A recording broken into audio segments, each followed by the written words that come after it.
Yo, yo, yo, what's up, everybody? Welcome back Hey, to hey. Actuali Podcast. This is going to be covering episode 10 of John Vervaeke's Awakening from the Meaning Crisis series on consciousness. I'm just going to pull us up on Facebook real fast, get us started there as well. On the Book of the Faces. The Book of the Faces. It's got your face. Of the billion faces. What's up, book faces? Yo, yo, yo. All right, we are alive everywhere. Rocking and rolling. Looking good. Hope y'all are doing well out there. Welcome back to the stream. Actuali Podcast and our continued series, our learning journey covering John Vervaeke's Awakening from the Meaning Crisis now continues. And we're going to just do a brief overview of what we went through last episode. Grab my notes. Yeah, so last episode was on insight. And we are getting a feel for how the mindfulness revolution, why it's now occurring here in the West as we're trying to reincorporate ourselves. So let me see where my notes begin here. Awareness is structurally organizing somehow, and we're trying to figure out why and how it's doing that. Yeah, and he brought up the spotlight metaphor that is inaccurate because it's not just you're only looking at one thing. Right. So last week we discussed really what attention was and what it does. So it's not a spotlight. It has a primary fixation point, of course, but then it has the subsidiary to either side, and now we're introduced to directionality of attention, scaling up or scaling down, or so it's like this layered dynamic structuring that awareness is doing all the time. It's flown in and out of transparency to opacity shifts. Yeah, and to explain that real quick, so if you're going from transparency into opacity, it means you're coming from a point where you can see many things. And then as you start to focus down onto a feature of one thing, you no longer are aware of the many things. So, this scaling down is called meditation. So in meditation, what you do, the feature, if you will, is you're scaling back into your body, going back in past your body into your mind, regressing through the portions of your mind until you're just the consciousness. Now you're opaque to everything else, including your body, the external world, and everything. So the opposite of that is going from the opacity of the feature, the one thing, and moving out until you get the gestalt, the whole view. Big picture view. Yeah. And when you're moving through meditation or contemplation, the opacity to transparency or transparency to opacity and the gestalt to feature or feature to gestalt line, they move in tandem with each other. Yes. But yeah, the transparency to opacity thing kind of got me a little bit to get my head reasoned around it. And the best way to describe it from last week's episode is imagine an object, and then you're seeing the object with the probe. Now you're feeling the body into your sensations, and then into your mind, and then into your consciousness, and moving back. And that would be transparent into opaque. Yes. Now going from your mind and going out and going to the full, the fullness of the cup, if you will, is going into transparency. And it took my mind a little bit to, get a hold of that, but it does make a lot of sense. Yes, it does. And for those that are just tuning in on this episode, we did this experiment with Vervaeke where you feel how your awareness can become focal at different points. So I can feel the shape of this notebook by just tapping on it. I can get a sense of the shape of it. I can also get a sense, put my attention on the actual pen itself or the probe that I'm using. I can get a sense of my fingers. I can get a sense of the sensation of my fingers. I can get a sense of my awareness of the sensation. And you can just keep going back, or forward. Yeah, and the best way to explain gestalt versus features, and I think I have something that is coherent enough to show you guys, but it would be the letters in the words are the features, but the words themselves that are the gestalt, the overarching meaning. Yes. And he gives the cat example, and it's this. if you notice, the cat he had. Mm-hmm. Nice. Yep. Man, a toroidal. We'll take a screenshot of this and we'll actually go through it. Yeah, and you probably didn't hear anything I was saying, but hey, I forgot. Oh yeah, you didn't have the mic right next to you. Oh yeah, man, lapel mics in the future. So yeah, basically that picture that you saw was the cat, and the H and the A were the same symbol, but it's the overarching meaning of the cat that that helps you define which one's an A and which one's an H. Yes. It's like, well, in with C and T before it, it's definitely an A, but with T and E after it, it's definitely an H. But the brain knows how to do this automatically because it's Instantly. constantly going back and forth from opacity to transparency, or from features to gestalt at the same time. So brain is in this constant adjustment process at all times. And the enlightenment experience that we learn about in Buddha's awakening is when he realizes how you can wake up to the pure consciousness experience and to the outer flow experience at once, and incorporate these two aspects of mindfulness, meditation, and contemplation. So like reverence and internal investigation. And doing that helps mitigate the flaws of either end. Like what Vervaeke said last week was, if you say dwell too much in the meditative aspect, like the scaling down aspect, you can choke. You fail to make a decision, or fail to see what the solution is. But if you spend too much time in the opposite end, the contemplative end, you get stuck in a frame. Well, and you don't know how to create a new frame. Yeah, and you'll just basically go off into the ether and then fixate. Yes. And then so it's fixation versus choking, and to prevent the two, you move through the two. Makes sense. Yeah. Yes. That's what I got out of it. Yeah, I really like this chart, and I'm excited to see what you come up with as you design your 3D spatial rendering of this process in a toroidal pattern. I've seen a little bit of the schema that he's working on, and it's really, really cool. I'm not going to show that to you yet because it's not there and it has inaccuracies. So it'll come though. It's coming together. So gaining deep insight into the patterns, to look more deeply into the world, is meditation. Scaling up, so that's scaling down. Scaling up, that's the opacity, the transparency. Yeah, so things are becoming clear. The overarching theme of everything is becoming more clear. The structural, functional organization of the thing is becoming more clear. That takes us up to ultra flow state. And nothing is absolutely a feature. That's really cool. That's really exciting. Letters, what we need the features to understand, the word. The letters of the word to understand the word, but you need the words in the sentence. The words can be a feature in the sentence. You need all the words together to be able to understand what the sentence is too. Yeah, and that's that arena agent relationship too. That one is defining the other, is defining the other, is defining the other. Yes. So meditation, moving towards the center. It's the language, and if we utilize the language of training, we're recognizing you want to get a fine-grained focus. So you can utilize your feelings and sensations to constantly renew your interest and continually reframe, break frame, reframe, and make what you're looking at more and more salient to you. Like such as the state of presence, the body being alive in this moment. Normally we pay attention to our thoughts through our sensations, but we can actually take a step back and look at our sensations. So this is how meditation helps us to be able to recognize how our mind patterns. Yeah, and but to create a new frame, you need to be able to go out and contemplate. And then you could, even once you have your sensations, then you can move back even further and to, what's the thing that is having a reaction to these sensations? And then what's the awareness of that? Yeah, and it's interesting to see too with this. Like, I'm a big fan of like kung fu movies and stuff like that, and like warrior monks and all that stuff. And at face value, yeah, it's super cool. But then if you watch it again with this mindset, it's like, oh, that's why they're doing that.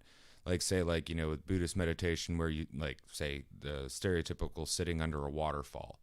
Well, at first you have to deal with the shock of the water hitting you, but then you move back through, okay, the sensations, okay, I feel like the sensations. Now I am becoming aware of the thing that is having the emotional response to freezing and being pummeled by water. But then you move back, Yeah. constantly regressing down into the mind until the pure consciousness There's a event. Pure consciousness event. Yeah.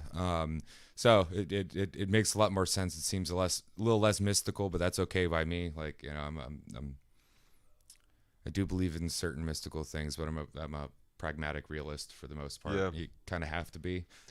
I like it to be able to be conveyed to anybody, Yeah. even a scientific materialist. And I like So to, I don't know how we're going to bridge this gap between science and mysticism without being able to do that. I think mysticism is the world of the things that cannot be measured, and sciences should always be trying to measure the things that can't be measured, because even if you can't measure the ultimate unmeasurable, the exercise of trying gives you more understanding. Mm-hmm. Absolutely. Yeah. Yeah, I found it. Contemplation come from the word temple, looking up to the divine. Yeah. Yeah. Or And looking theoria, deep into theoria is looking deep into something, right? it's a theory. So a theory is a species of theoria. Theories are a species of theoria. So theoria is what we utilize in general, whatever kind of theory it is, to be able to see more deeply, yes. So we're looking for a continuous scaling down and scaling up together. And that's why Vipassana plus meta contemplation plus something like Tai Chi really helps upgrade the mindfulness practice to another level, because you got an inward practice in the meditation, you got an outward practice in the meta contemplation, and then you have a practice that incorporates the two, such as Tai Chi. And that state is prajna, or remember the being mode. Yeah, when you're in this highest state of consciousness that humans have access to, then you are feeling that sati, that awakening, that remembering, re-belonging, re-becoming a member of the world, that awakening into the fullness of reality and the fullness of oneself at once. So yeah, that's the trick. We're breaking up inappropriate frames to create better frames constantly through our attention, through our awareness. And if we utilize our attention in an attentive, caring way, it seems that we're going to be in the most optimal mode to interact with our environments and one another. Yeah, and one little note I got here, it didn't get much time in the last episode, but the thing that has a terrible name but a great idea is quantum change theory, the idea that there are higher states of consciousness. Yes. Kind of take that for granted. Yes. Because we talk about higher states. Well, the idea that there is such thing as a higher state of consciousness, that's a big idea. That's like a really big idea. Like, as if you didn't have the conception of a higher state of consciousness, why would you try? Right. True. It's world changing, and that it occurs does in fact appear to be something that is happening in the world. People have these states a lot, from all different backgrounds, all different kinds of life, or walks of life, and all different kinds of reasons. That not too tight, not too loose, when we're scaling up and scaling down, to find that golden mean is very important. That's the opponent processing process. That's the attenuating reciprocal dance that we can be in with reality. So rather than resisting reality, we can flow with reality, and even our own internal thoughts and feelings and sensations. So the mystical experience allows a transcendent flexibility of motivational scaling. By being present, we can become more insightful, less representational, less inferential. We can gain mastery over our problem framing, looking at the mind rather than through. Stepping back to center sort of practices help with this a lot. And I've talked about this a lot on this podcast, and we have several guided meditations in this vein that you guys should definitely check out. We talked about the breathing in and the breathing out practices that utilize this insight, and how non-duality itself is what's allowing us the most comprehensive capacity for insights as agents in arenas, constantly changing arenas. Yes, that question of Buddha, are you a god? Yeah. No, I'm not. Are you an angelic messenger? No, No, I'm not. Are you a prophet? These guys come upon the Buddha after he's awakened, and he's just glowing to them. It's like, are you a prophet? No, I'm not. Are you just a man? No, I'm not. Well, what are you then? I am awake. Awake. Sati. And that's where we get the word sati. Yes. Yes. So we're looking for a system, a set of insights that brings about the most trustworthy information we can get from our experience to best navigate in the world. This is where mindfulness practices come in to the story, and altered states of consciousness, how they recapitulate the actual revolution from coming from dream to reality, like Plato's allegory of the cave. And that's the question that we're going to get into now, is why mindfulness? Why the psychedelic revolution? Why are animals and humans interested in higher states of consciousness? And you see this, the more intelligent the animal, be they reindeer or dolphins or crows or what have you, they're engaged in different ways of achieving altered states of consciousness themselves to reframe their reality, to get a new grasp and a better grasp on things overall. And we could keep on going further, but I think we'll allow. Yeah, Vervaeke he does a good summation. But finish the summation. Yeah. Is there any other interesting point? Make meaning to solve the meaning crisis. You know? The ultimate goal is coherence. Yes. To making sense. Awakening, recovering meaning, gaining insight, mystical insight that allows us flow and awakening. Yes, insight to make sense, to gain coherence. Indeed, to solve the meaning crisis that our species now finds itself in. What an exciting time to be alive. I wouldn't have any other time. I wouldn't either. I'm real stressed, and it's everything I can do to keep from getting super depressed. But it's yeah, but it's like the climax of a story. It's certainly a major climactic point at the very least. Yeah. Like the first time you read a book and you're in it, and you're just like, oh man, this really sucks. If we were ever destined to become great stewards of this planet, which we have in some small pockets before, we have the great capacity to be great stewards, this would be part of the story. Us going through what we're going through right now, and then finding a way to awaken from it together. Yeah. We need the collective wisdom-making capacity to solve these problems. None of us are going to be able to figure out any of these major meta-crisis-related problems on our own. They're too interrelated. Well, in the past, it was not just one person; it was a whole string of people all Always somehow working together without, like, even with time, vast amounts of time between them. Right. You know. So. Hey. But here we are. Here Stuck we are. in the middle with you. Yeah. All right, guys, so we're going to jump back in now. This is John Vervaeke's Awakening from the Meaning Crisis, Episode 10, Consciousness.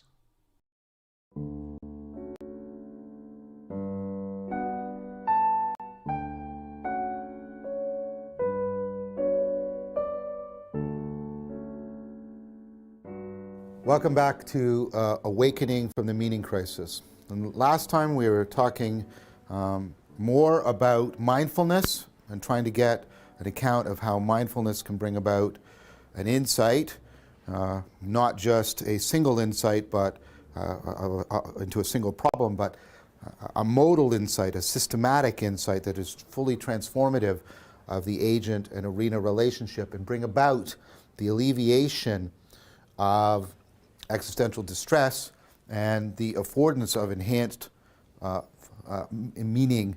And we took a look at that by getting into the machinery of attention and seeing that attention involves two kinds of attentional scaling. Attention involves an ability to engage in a transparency opacity shift, and also breaking up gestalts into features, scaling down, the kind of thing we can enhance in meditation. But it also involves an ability to scale up, to move from featural to gestalt, and to go from looking at something to looking more deeply into reality. And that in mindfulness, in meditation, we're practicing the scaling down to break inappropriate framing, and scaling up to train making better framing.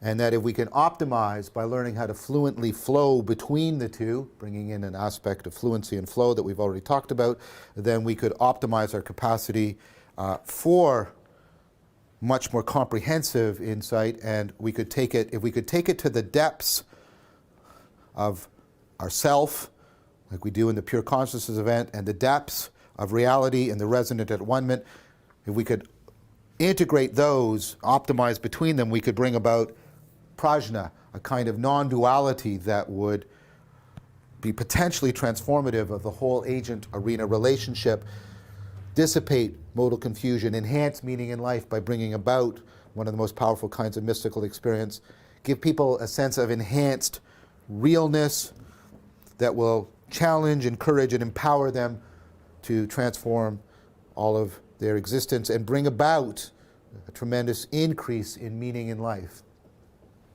Talked about some recent cognitive science, including some of my own theoretical and experimental work that seems to be supporting the claim that these higher states of consciousness can bring about these quantum changes, these radical kinds of transformative experience. So today I want to talk about that. I want to talk about transformative experience and the pivotal and really brilliant work of L.A. Paul on the notion of transformative experience. But before I do that, we have to step back and talk a little bit about altered states of consciousness. We have to talk a little bit about what we mean by an altered state of consciousness, what we mean by this kind of transformation. And that gets us into one of the most difficult problems. David Chalmers famously called it the hard problem of consciousness. Arthur Schopenhauer called it the world knot. Trying to explain consciousness is like trying to explain God.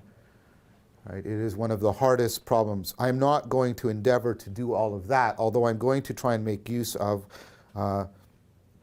some of the work that myself and Anderson Todd and Richard Wu have put into trying to understand at least some of the important functions and properties of consciousness and why altered states of consciousness can be so affording of radical transformative experience. So one way to do this is to look at two sort of questions we can ask ourselves. One is, what is consciousness? How does something like consciousness emerge out of the brain? That's sort of the nature of consciousness. And a lot of people are doing a lot of work on that. And then we can also ask questions about what's the function of consciousness? What does consciousness do? Those aren't the same question, because you may be surprised to hear that we don't have a consensus on what consciousness does. Most people know that consciousness is a mystery, but most people don't realize that what consciousness does is also a mystery. I mean, think about it this way. You love your consciousness.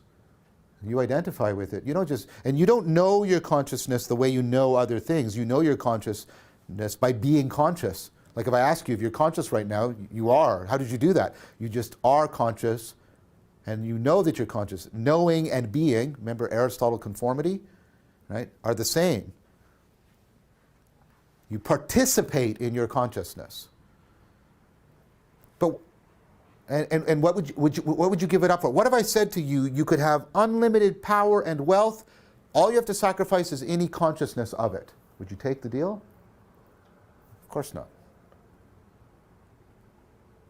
But what does it do? Well, you say, no, it's not obvious, because you can do, and you do most of your things without consciousness. I have no understanding, no conscious awareness, I should say, I have some scientific understanding. I have no conscious awareness of what my brain is doing that is allowing me to generate speech. Do you? You don't. This complex, sophisticated thing that we still can't get artificial intelligence to do well, it's happening almost completely unconsciously. What's my consciousness for? What does it do? So, two really important questions. How does something as mysterious and strange arise out of matter? That's the nature question. And what does it do? Again, I am not going to presume or dare to try and answer these comprehensively. I don't need that for what we're doing here, because I'm not trying to solve the hard problem of consciousness. I'm trying to solve the hard problem of meaning. One hard problem at a time, please. But what I want to do is show you how a convergence of work, that some of the best work that's being done on consciousness, points towards something that will tell us why altered states of consciousness can be so valuable to us. So one of the best accounts for the function of consciousness is called the global workspace theory.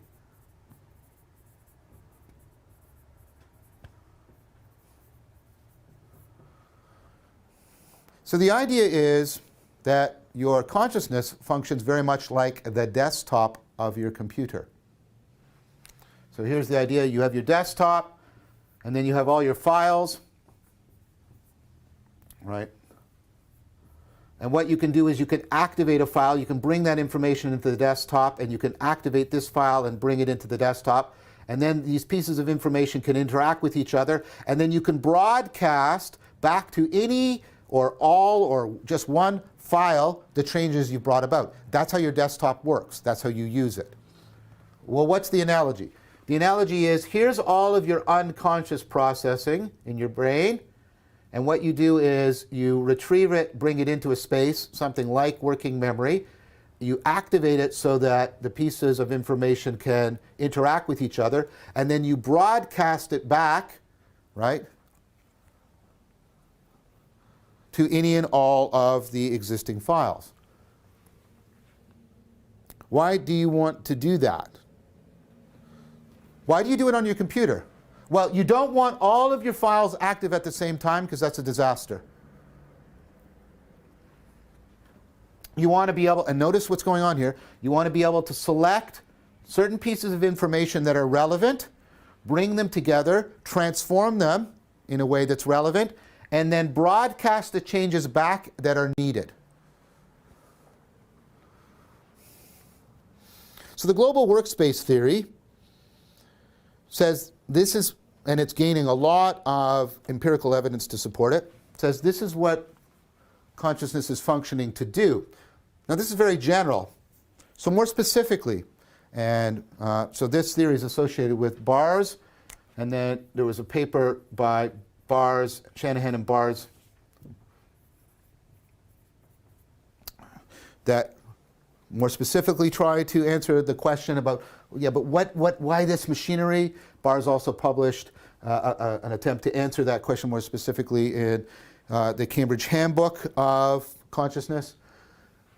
What it comes down to is the idea that what this architecture is helping to do is to solve a problem that's called the frame problem. Now, I'm going to talk much later in specifically what the frame problem is, so put a pin in it. We're going to come back to it. But the basic idea here is, right, what this is doing is helping you to zero in on relevant information. And that's very, very important, because there are sort of three areas in which this is a huge issue. One is all of the information that's available to me right now. We're going to have to talk about this later, but technically, mathematically, the amount of information that's available in this room is astronomically vast. And I can't make use of all of it. I get overwhelmed by it. So part of what I have to do is select out of all of that information what information I'm going to make use of. I also have a huge amount of information in my memory. Overwhelming. It's vast, and the possible ways it could be connected. I have to select from some of that. And then I have to put those pieces of information together. And all the ways I can put together the information from out there and the information about here, also vast and overwhelming. Later on, I'm going to give you mathematical arguments about this. Right now, I just need you to get it intuitively. So what consciousness is doing, right, is it's helping these problems. It's helping you zero in on the relevant information. The relevant information from out there, the relevant information from in here, and the relevant information that will help put those pieces of information together for you in the way that it's needed. Just like you do that. You do that with your computer. You search through your memory. You select what's relevant. You bring it onto the desktop. You put it together in a relevant manner, right? And then you use it in a relevant way. But we can't use a homuncular explanation. There's no little man running inside. What's doing all of that in a self-organizing fashion is your consciousness. This helps to explain why consciousness is so tightly associated with working memory, and working memory is so tightly associated with intelligence. Okay, so the core function of consciousness seems to be to help you realize, become aware of, actualize, put into action relevance, relevant information. We're going to come back to this in more depth. This is a good place to stop. He's already covered a lot. Before we go on, we should sum up that. Yeah, that was a lot, but not too much. No, I like where he's going with this, though. We're not going to try and explain the great mystery of consciousness, but we're going to understand it as well as we can, because trying to explain consciousness is like trying to explain God. Yes. Doesn't mean we shouldn't try, but you know. Yeah, but what it is and what it does is a mystery to us. Yet we know it by being it. Knowing and being the same thing, as we learned from the Neoplatonists. Yeah, and that's one mode as well. Like, so, like, you know, there's the being, like, so the knowing by being I would call one mode, but then the knowing by explaining is what we're having a hard time with, because that's the realm, like what he brought up with, like, AI has a hard time with this. It's like, well, because we're not able to explain it enough to actually explain it to the computer. This is what to do. Yeah, for them to replicate it. Yeah. It just, I don't know if that was directly brought up, but that's what popped into my head, is there's two different modes or there's a mode, we exist in the being mode of consciousness. You are conscious. But when we're trying to make other things conscious or tell if other things conscious, that's another mode. That's the explaining mode. Yes. Which, you know, it has its purpose, you know, like if you just knew by explaining, you probably wouldn't know it as deeply as you would by being it. But if you just are being it, it's really freaking hard to explain it. Yes. Yeah, it goes both ways, doesn't it? Yeah. So he's bringing up this global workspace theory where the brain seems to be acting like a desktop, and that it will identify the relevant information from the vast amount of info that is available at any time. Which is ultimately overwhelming. And like your eyes, or your brain does this because your eyes pick up way more information than your brain could possibly ever use. So it has to limit only to what's relevant, and usually what's in the center of the eye or what's moving. Right. Yes. You know, because like if you stick your hand out like this and you look forward for long enough, eventually the hand disappears until it moves. Yes. So the brain knows how to ignore a lot of information to be able to focus on what matters for its attention. Well, it would in have that to. moment. What do you call it? Catastrophe, or what was the word that he used? Disastrous. Yes, it would be disaster. That's a disaster. Everything's falling apart. There's too much. I can't handle it. You know. Yeah. It's like, it's just too much information. So it helps us to zero in on the relevant information in a way that it's needed in that moment. And he said, put a pin in the framing problem, which we'll put a pin in it. We'll get back to that. We'll put a pin in it. So, but we do know consciousness tightly associates with working memory, and working memory with intelligence. So the core feature of consciousness seems that it helps us to organize and actualize. Well, it might be a way that you can help organize information so that we may best actualize ourselves. You know, using techniques to help expand consciousness and meaning and all that probably will help with your general intelligence as well. Not to mention answering that great conundrum of having meaning in life. Yeah, right. Experiencing that sense of belonging and mattering and all of that. Yeah, so anything else on that little section? I don't think so. That's as far as my notes go. Oh, okay. All right, guys, we're going to jump back in here. Yes.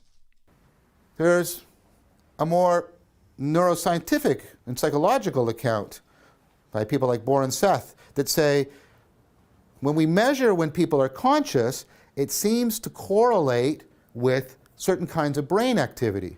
What kind of brain activity? The brain activity that seems to be involved when people are chunking information or when they are restructuring it like an insight.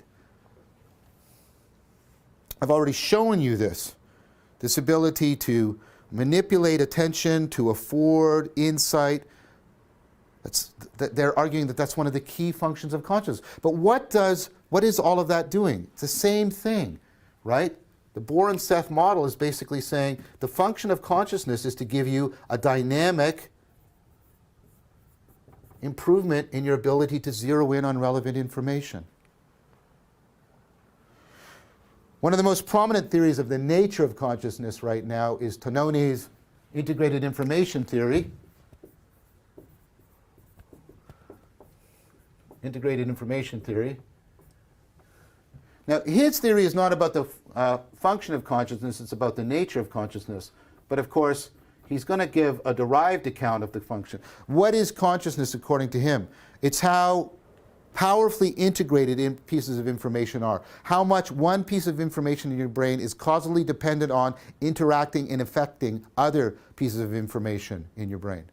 The more tightly the integration, the more powerful, right, the processing.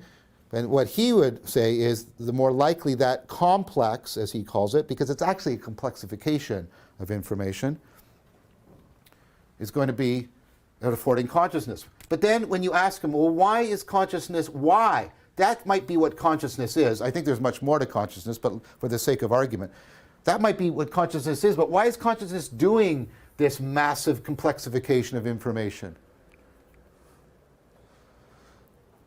So he actually proposes something like a Turing test for consciousness. He says you can test to see how conscious a system is by giving it anomalous pictures and figuring out if the pictures don't make good sense.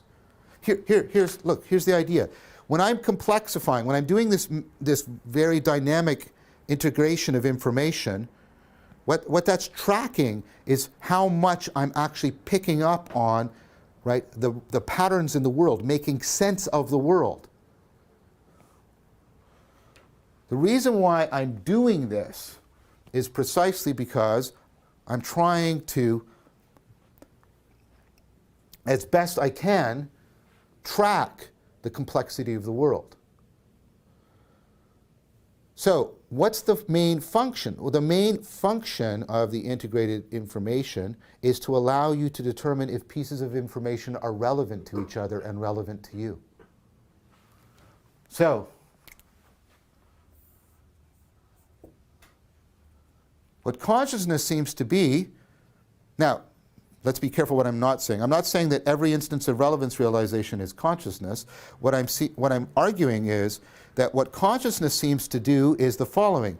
It seems to be a way in which you can coordinate attention and other related abilities of awareness so as to optimize how insightfully you can make sense of your world. So that's why you need consciousness for complex situations that require insight, for situations and problems that have a high degree of novelty or challenge in them. It's why you can reduce consciousness when the problem has become very well defined for you, that doesn't have a high degree of novelty, it doesn't require insight. I don't know if this is a complete account of the function of consciousness, but it explains something we've already noted, that when you have an insight, what do you have? You have a flash. It's like you get a sudden brightening of consciousness. It explains why you might want to alter your state of consciousness. Because if I alter my state of consciousness, I'm going to alter what I'm finding relevant and how it is standing out for me, how it is salient for me.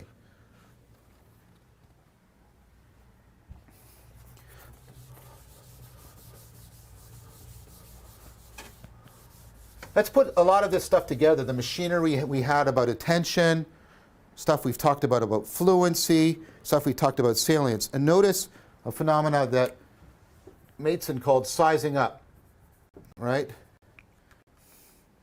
Part of what's happening, part of what consciousness is doing is it's creating a salience landscape for me. Now, what does that mean for me? Well, first of all, I'm picking out of all of the things, all of the things I could pick out, and when I say I don't mean me, I mean my consciousness, I'm picking out some features.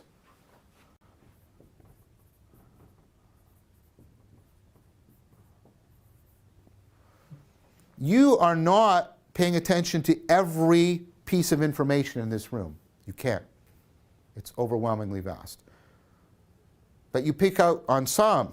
And then what you do also is you begin, so you've already selected and you start to prioritize it and you foreground some of it.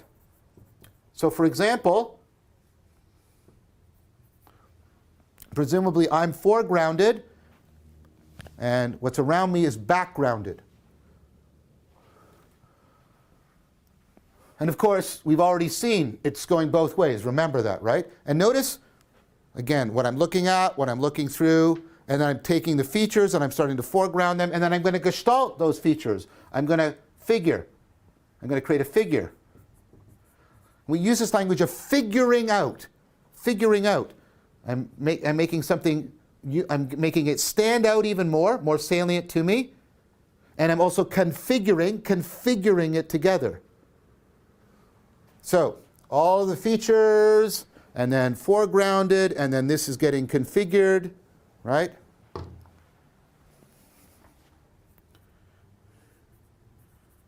Right, and this also is feeding back. And then, of course,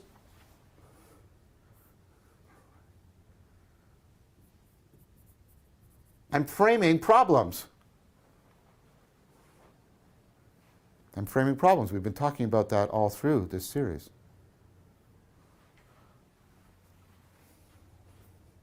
So you've got a very complex dynamical system at work. So what's happening right now is your consciousness is creating a salience landscape. Some things are rising up, right, out of unintelligibility as features that are getting foregrounded and configured, and then you're framing problems around them, and then things are shifting, and your attention is shifting around. Other things are becoming more, and you've got this highly textured, highly flowing salience landscape. That's what it's like to be here right now.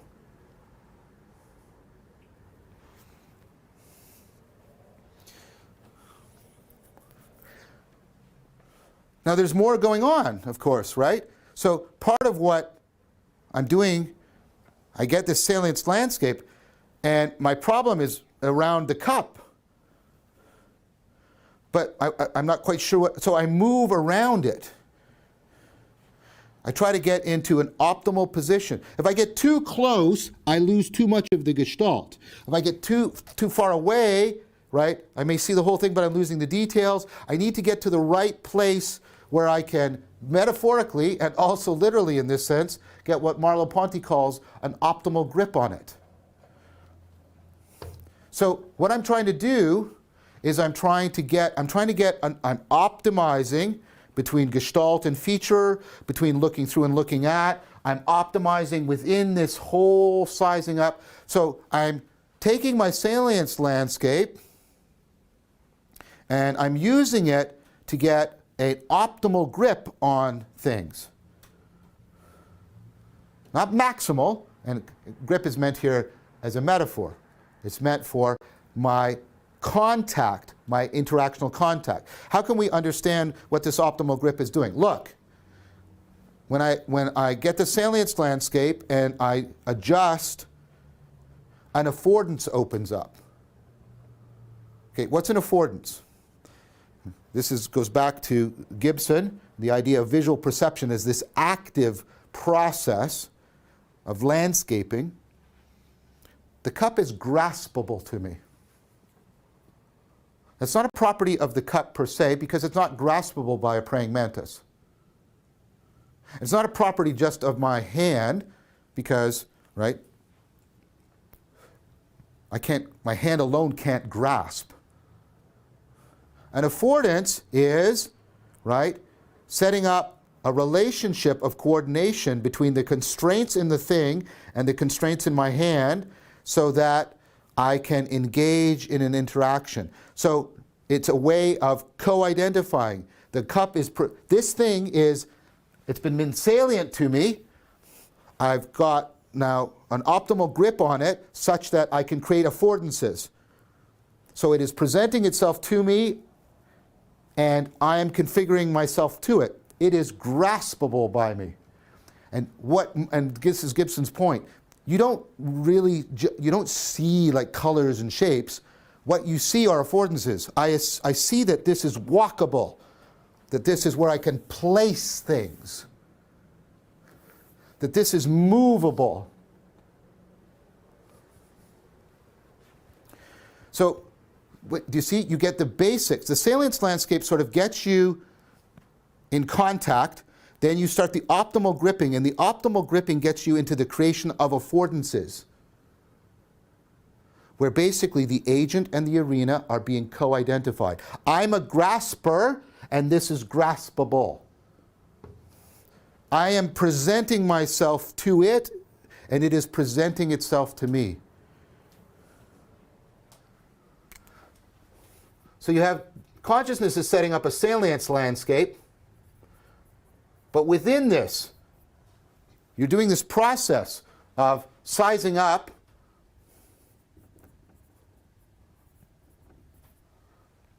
and that produces a presence landscape. You get a whole affordance network is laid out for you. But that's not enough. Remember we talked about with flow. You need to be able to track the differences between correlational patterns and causal patterns. As you interact with things, your brain is figuring out the causal patterns as opposed to the merely correlational.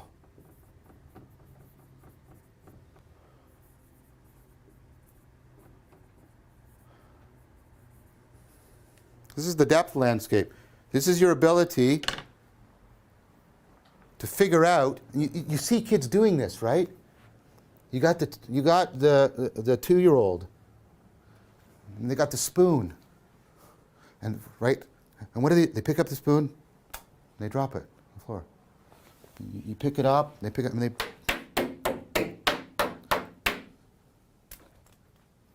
and they do this over and over again. Why are they doing that?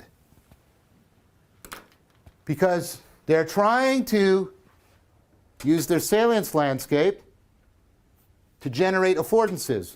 The spoon is graspable, it's throwable, it's droppable. But why do they repeatedly grasp and throw and drop? Because they're trying to figure out the causal patterns around the spoon.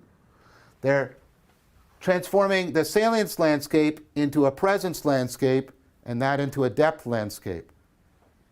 They're getting a deep kind of understanding, not in words, but interactionally, of the spoon. This is what consciousness is doing for you. It's doing it right now. It's laying out, right? It's all of this is a way in which consciousness is helping you zero in on relevant information. It's creating this textured salience landscape so that certain things stand out for you and other things don't as much. And it's constantly shifting dynamically. And then within that, it's creating a presence landscape of how you and what's salient are being co-identified, right? Coupled together into an agent and arena relationship. And then it's also affording you, and that's dynamic, because the affordances are constantly shifting. And then that's affording you tracking the causal patterns, getting into deeper contact with the guts of the world. That's what consciousness is doing. Okay. What up? Wow. Okay, go ahead, Vervaeke. It's getting trippy again.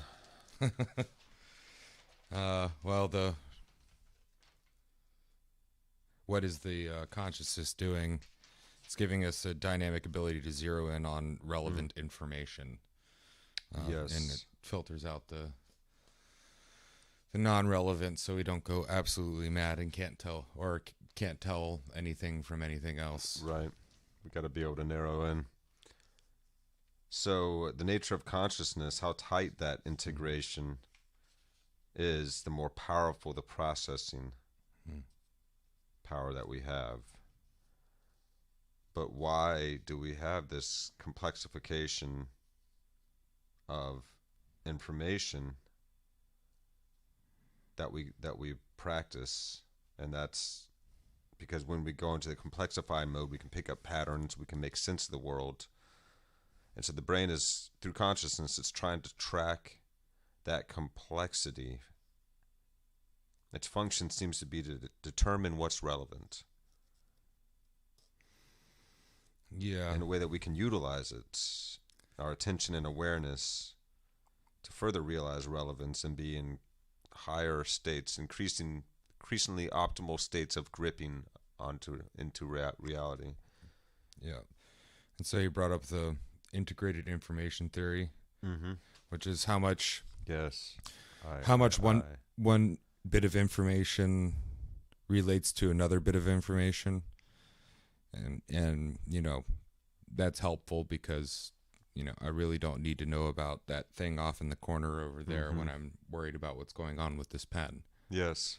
Because that has very little to do with the pen. I'm more concerned about getting it all over my hands and the hand being there and not touching myself with it and all that stuff that I am about that thing in the corner across the room. So you can actually focus, you can actually optimally interact and do what you're trying to do in this moment. And there's a consciousness test that he brought up too, is, basically, I think it was for AI. It'd be interesting if it was for people, but I think it was for AI. Is you give anomalous pictures and see which ones the AI makes the most sense out of. So, like, maybe you'll have some that are actual photos of like mountains with a little, house on a river going down and stuff like that. But then you'll see other ones that kind of look a little bit like mountains, but they're all like mush-mashed and, more... a little more abstract. Yeah, the impressionist kind of thing. If you've ever seen Starry Night, you get the gist that that's a starry night, but show that to an AI and they're going to be like, that is the picture of Starry Night. Yeah. Yeah, right. Let's see. I like that he brought up insight is like a flash. It's like a brightening of consciousness. Right before that, though, we can reduce our consciousness once we get a firmer grasp of things. Like the whole, get up in the morning, put on your coffee, take a poop. You don't really got to put much thought into that. No. Because you know where the coffee maker is, you know where your toilet is. You've done this a million. Already. Yeah, so you don't really need much consciousness for that, and you just zone out and you do it through. Yeah. That's crazy how it can narrow in and out like that. So it can calibrate. And it's like we're constantly tuning into reality all the time. This explains why altering consciousness helps us to alter what's standing out and salient to us, so we can continually size up and create a better informed salience landscape of our reality. And then he gets into this whole featurization, into foregrounding and figuration, into framing process that can happen. That's happening both ways at all times. Your mic just got a life of its own. It's trying to get out of frame. It's because I got to flip it out around the other way and get it so the screw. Yeah. So I like that, to figure out how we have that in our language. It's to make something stand out more and configure it together. An idea to configure things together better so we can figure it out. Yeah, like, so in the salience landscape, I like how he broke it down, so featurization, you see the features. In this case, if you're looking at us, you see two dudes, some questionable stuff in the background. And then you've got the foregrounding. So instead of the questionable stuff in the background, we're foregrounded for you. Thing to pay attention to. Then so there's the brain does this featurization process. Yeah. And what's the relevant features? Foregrounds them. Right. Yeah, and then the figurization is you're figuring out, you're configuring. Okay, what are we doing here? And then you frame it And the Yes. whole experience, I guess in this case, is you're listening to us because either you want to learn more or you just support us so much that you'll just listen to us. You're putting up with it. Thank you. Thank you for humoring us. But yeah, the 1, 2, 3, the 4 F's for salience landscape, featurization, foregrounding, figurization, and framing. But the next one is the affordance landscape. Yes, so the salience landscapes, what's it like to be here now to get an optimal grip, and then we recognize the affordances. We get into this mode of presence, where we open up into a relationship of congruence and recognizing different potentials that that are graspable in our visual perception. Is it graspable? Is it movable? Is it placeable? Is it unable? Yes. Is it sittable? Is it right? Yeah. So this is getting the agent arena co-identified, and it's becoming danceable. There's an elbow for you. Yeah. Danceable with the experience. I'll never look at bowls again the same way again. You know. So within the salience landscape process, we have the process of sizing up, which creates the presence landscape with its network of affordances. And then you can generate flow, the recognition of these causal patterns, and get into this interrelational dance with between yourself, the agent, and the arena. And the depth landscape is the capacity for figuring all of this stuff out. So you see the kid with the spoon. Well, and to see the causal patterns, like why when I go like this, does it do that, and why does it hit against that, or why does it hurt my hand when I do it this certain way, opposed to correlational. You know, it's like I don't know. I scream, I get something. Right. You know, I would assume that it was food, but maybe that only worked one time because then I threw the food all over the ground. But now I can learn, instead of screaming, go ma ma ma ma. Oh, that gets me food. Yes. There's a cause and effect with that. There's a real cause and effect. Oh, they understand. That's Oh, reliable. they have the capacity of understanding what I need. Hold on, let me. The spoon puts food in my face. Banana. Yeah. Okay, Spinach. No. All right, yeah. Okay. Yeah, I like the landscape metaphor imagery with this, though. You know, your salience landscape, your presence landscape, and then your depth landscape. You know, it really like puts you into it. It does. Yes. This is what consciousness is doing. It's creating this texturized landscape of potentials to be able to transform salience to presence, to depth, to better interact with the environment. You got any more notes on this, or? That's all I got so All far. right, so we should take the middle of the road break so I can go Let's pee. do that. We're going to take a quick Get break some here, water. guys. Yeah, grab yourself a drink, get yourself some snack, pop some corn, and we'll be right back. Yo, we're back. We are back. What's up, everybody? So one little anecdote, and I'd just like to share this to anybody who's watching. So our monitoring for the color balance, and this has been something we've been working on for a while, we look super pink. But then when we go and look at the live stream, it looks normal. So if you notice anything funny and you're a technical guy and you want to go, well, maybe you should try this, please let us know, because we want to make this the best that we can for you, not just info-wise, but also a pleasurable experience to watch and listen to. Yes. We're proving every aspect of this show as we go. So yeah, we're definitely open to your insights, your thoughts, your advice. And just a 30,000 foot view of where we were just at. We went through the featurization, foregrounding, figurization, framing. That consciousness is doing. Yes, the landscapes, the salient landscapes, the presence landscapes, and the depth landscapes that we naturally use to find meaning. Even babies do it to understand things causatively. Yes. So. All right.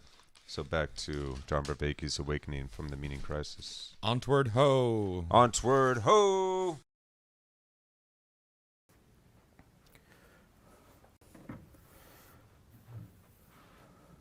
So if I were to transform my consciousness, I'm going to be transforming all of this machinery. I'm going to be transforming my salience landscape, my presence landscape, my depth landscape. The patterns I'm going to track, the kind of agent I can be, the kind of arena I can be in, are going to be radically transformed. And I won't have just a flash of insight like I do with a 9-dot problem. I will have A systematic, look, an altered state of consciousness is not it's not an insight in consciousness, it's an insight of consciousness. It's a radical transformation of all of your landscapes, not just this particular problem. Look, I'll try and show you what I mean by this, by a systematic insight. So this goes back to childhood development, pivotal work of Piaget in psychology. And this is picking up again on one of the metaphors we were using. We use wisdom is like enlightenment, wisdom is like waking up, and here's another one. Wisdom, like as the child is to the adult is to the sage. Wisdom is like growing up. Okay, so you take a 4-year-old and you do this, you count out 5 candies, 1, 2, 3, 4, 5. You need a 4-year-old because they can count, and they understand that 5 is more than 4, it's less than 6. You count it out. Right? And then you count out 5 more candies, 1, 2, 3, 4, 5. You show them that like this. And you say, which row do you want? And they reliably, and you've counted, they know there's 5 here, they know there's 5 here, but they confidently pick this row. And here's the thing, all the kids do it. And that mistake is related to a whole bunch of other kinds of mistakes they're making. They're not making just a single error. Look, this is what made Piaget a great, great scientist, why he's a pivotal figure in trying to understand development. And think about Aristotle and development. See, there had been lots of IQ testing way before Piaget. People have been testing kids' IQ for a while. And they had been throwing away the errors as garbage, because what you paid attention to was what the kid got right. Yeah, success and Protestant work ethic, yeah. Piaget had this insight, but wait. What if there's a pattern in the errors? If the errors are systematic and not random, then that would mean that there are constraints, remember constraints? There are constraints operating in the child's cognition. And maybe we could understand and think about Aristotle again and biology, because Piaget was, guess what? A biologist. Maybe we could understand development in terms of how those constraints are shifting and how they're shaping the kid's sensory motor interaction with the world. And what he found was, in fact, that the errors are systematic. All of the kids are making this kind of error, and they're making a whole bunch of related errors. There's a whole system of errors. And so that points to some underlying set of constraints. Now what's going on? What's going on here? Why is the kid picking the lower row? Because it takes up more space. Think about everything we've talked about here. This variable is super salient to them. Their salience landscape is only picking up on that. Now, you, I hope, don't fall prey to this, because you're also picking up on another variable at the same time. You also make salient that the extra space is non-candy space, and therefore is what? Not relevant. But the kid doesn't pick up on that. Their salience landscape is not sizing that up. And so they don't have the same affordance as you. Now notice this. You see through this illusion because your salience landscape has been trained to pay attention to these multiple variables at the same time. The way you size things up, integrate them in attention, means you don't fall prey to this. Part of the way in which you become wiser than the child, you don't fall prey to self-deceptive illusion, is because you've trained your salience landscape to zero in on the relative information in the relevant way. Now, think about this. Remember we talked about salience and how when things are super salient to you, that triggers bullshitting and self-deception. If I could change my salience landscape, I don't fall prey to this. I don't fall prey to the illusion. and I won't act foolishly. Now, what I need you to understand is, here's a whole bunch of these errors that the kid is making. They form a system, and they all have to do with the fact that the salience landscape has not been sufficiently cultivated. So the kid might have an insight here, but it doesn't really matter because they're still going to be blocked in this problem and this problem and this problem. They're still going to be locked into a particular stage of development.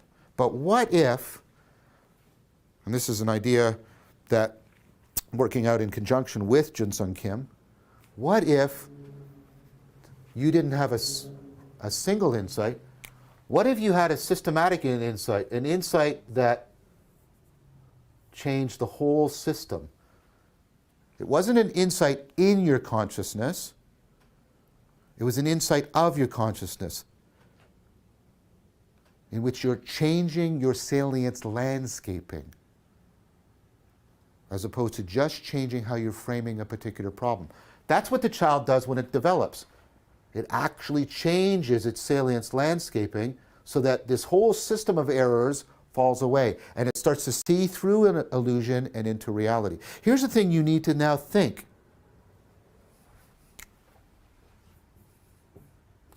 You've heard me say it.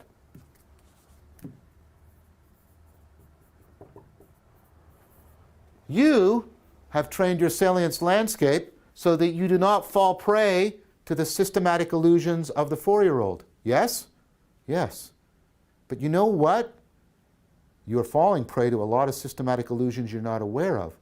Because you can only become aware of them if you can transform your salience landscape, your presence landscape, and your depth landscape to get in at what is actually most relevant systematically. Not here and here. All of us can have an insight here and here, but what is it to have a systematic improvement in insight?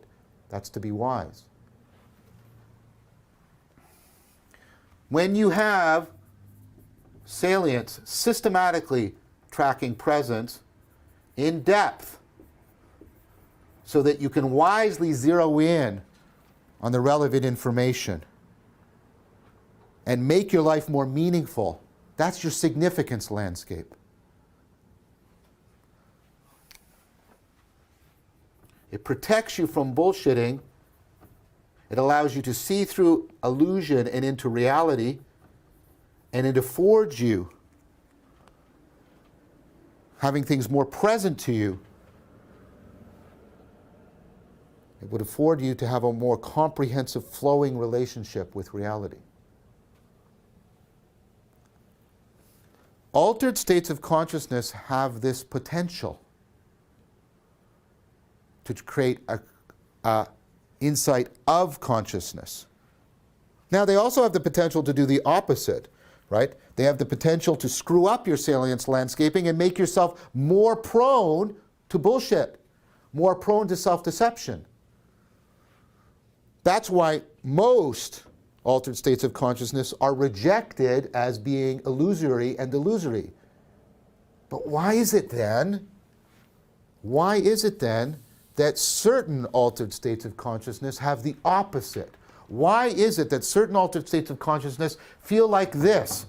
Like, wait, it all makes sense now. I'm seeing through illusion into reality in a way I haven't before. Why is that altered state more real, the really real, as Plato is fond of saying? And this everyday, is less real. Why do I feel like I woke up, that I became, right, an adult to my previous form that seemed to me like a child?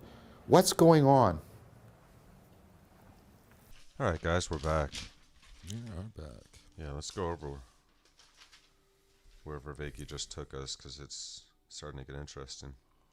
So landscape transformation and the whole idea of wisdom is like growing up. So we'll look at this from like, what do children do that we're above? And he explained the candy exercise, which was, put a row of candies. Yes. And that are, say, closer together, and then another row where they're wider apart, and get a 4-year-old. Same number. It's like 5 in each row, Yeah. but one is wider apart than There's the other. there's another And experiment. so it looks bigger. And there's And- another experiment that shows this as well, which is if you take 2 cups that are like look like different sizes but hold the same volume of liquid, and you take a vial of liquid and you pour it into one, and then you pour it into the other, and you ask them which one has more liquid in it, they'll always go for the one that looks taller. Yeah. Looks like there's more in it. Yeah. But yeah, it always, That's a good one. That can get an adult. This one only works on kids, even though they can count at 4 or 5. but I guess Because they're not counting the not candy space. yeah. Because not candy is salient in the sense of it doesn't matter. Oh, I Yes. see Your that. salience That doesn't landscape matter. Does not have as much depth of considerations to it yet. Yeah, and So yeah, Piaget recognized there's constraints in cognition. and it's really there's helpful to look to there's biology systematic for development here. constraints. Yes. Because if you threw out all the test results for the kids that picked the wrong answer, you'd have no kids that got it right. That's right. So this Yeah, is a there's a systemic error.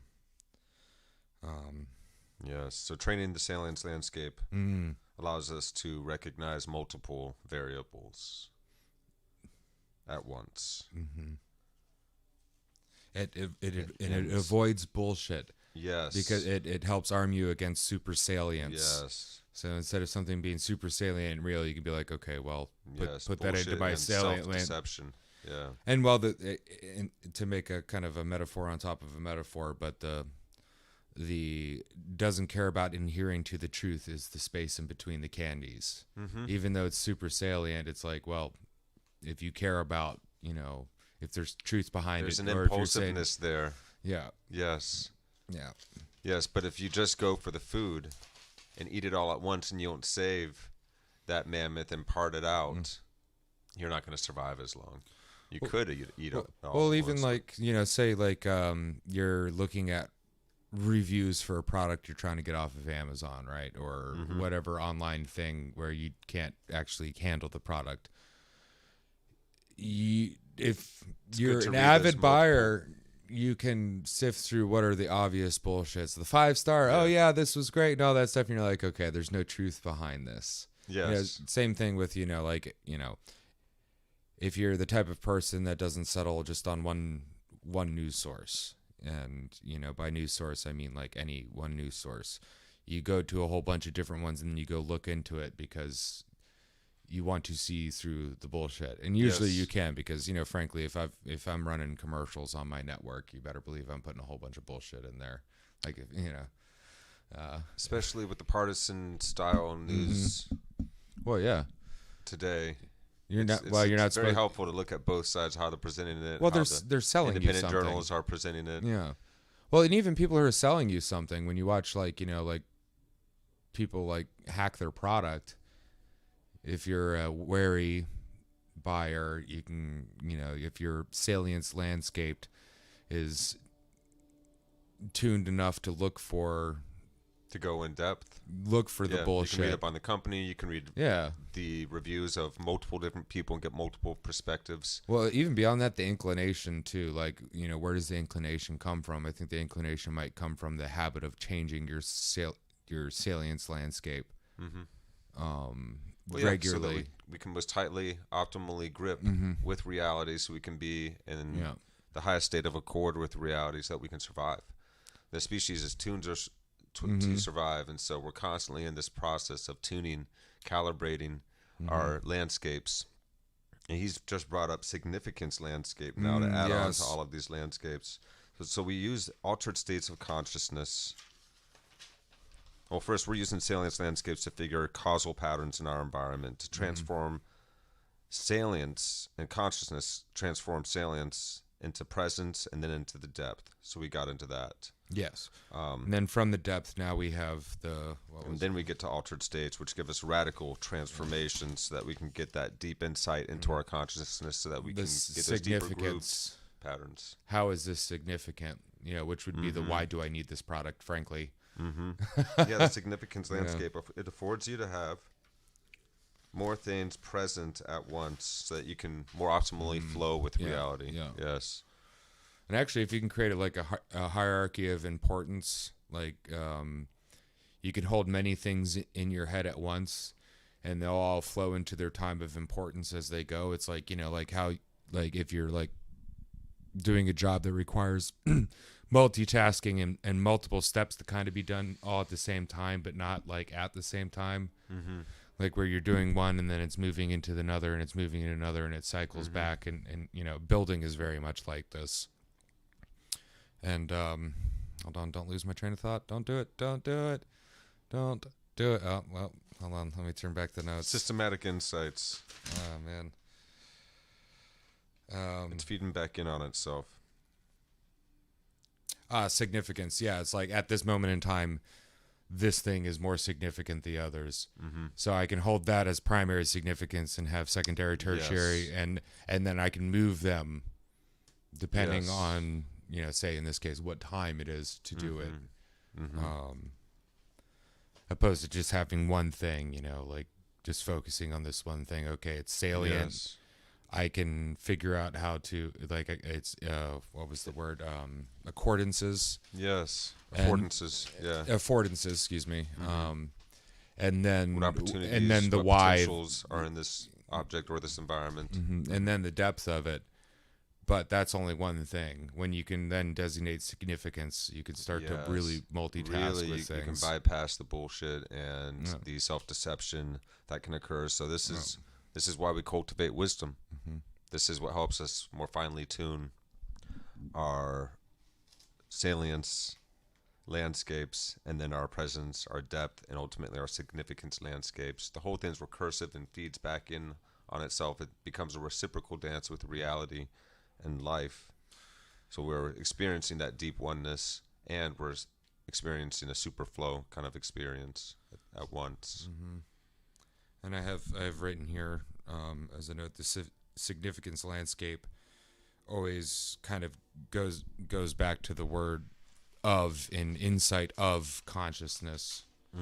It's this is the insight of Yes, consciousness, and it prevents what you'd call stage Yes, locking. not something about consciousness or something about something that's in the theater of what we're looking at. It's about consciousness itself. It's an insight of reality of itself it. and how we fit to it. Of that. Not about it. Almost unspeakable Of thing. it, Yes. not at it, not by it, of it. Yes, and experientially, it's like as it. It's a oneness with, and that waking up. And it's that changing of your salience landscape that gives you this significant landscape, this insight of consciousness. Yes, to wisely zero in on relevant info, to make life more meaningful, to have this systematic improvement of salience. And I have The significance landscape affords us to be able to do this. I have a feeling that figuring out which altered states are illusionary and bullshit and which ones actually are beneficial, you can use this idea of shifting your salience landscape to get Yes. the significance landscape, the insight of consciousness. Like, use these techniques, it's like, Yeah. I don't know, dropping some acid and running around is fun and everything, but like, how are you doing it? When are you doing it? Does it, is this working out, or do I just feel like garbage afterwards?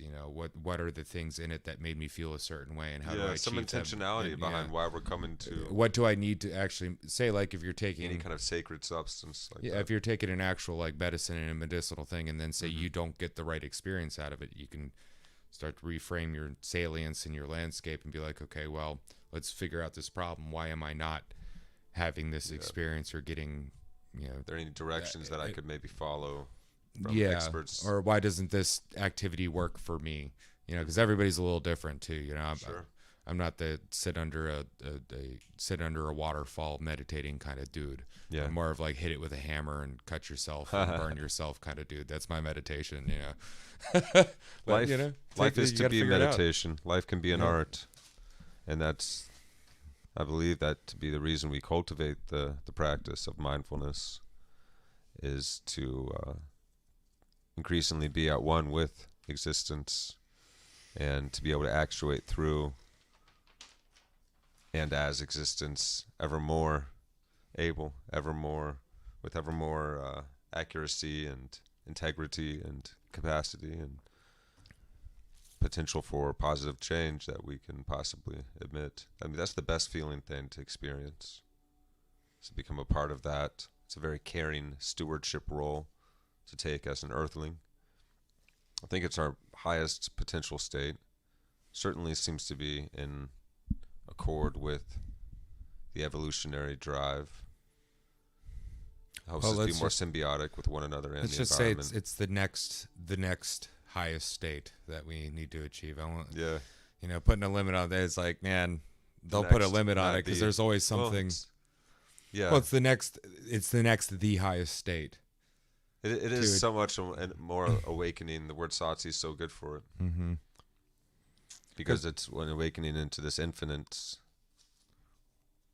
that we are. Well, and that's you awaken and then you start your day. What's that starting the day on like the cosmic sense? Like what's with that, Like what kind of experience is that if this is just the awakening and becoming awakened, well, throughout your day it's not just getting up but doing and have different experiences and then you go back to sleep and you die and you wake up again. And what's that next day, And I don't necessarily mean like reincarnation wise. I just mean in like the sense of like once you awaken, what are the next things that you do within that state? Because nothing in the universe really has a end.